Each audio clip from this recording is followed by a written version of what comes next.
আজ পর্যন্ত কোনোদিন মুসলমানদের উৎসব শবে বরাত একটা হিন্দু মসজিদে দেখার জন্য আসলো না। মুসলমানদের উৎসব শবে কদর একটা হিন্দু কোনোদিন চাওয়ার জন্য আসলো না।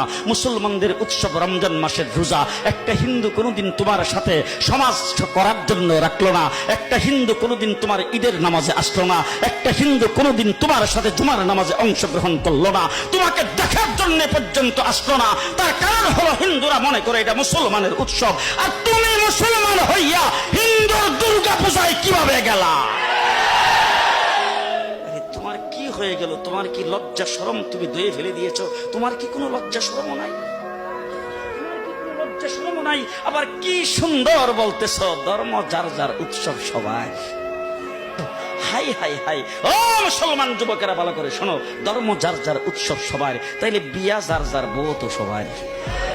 জি, বিয়ে যার যার বউ সবার, পুষ্কুনি যার যার মাস সবার, গাছ যার যার ফল সবার, ক্ষেত যার যার ফসল সবার, দোকান যার যার মাল সবার।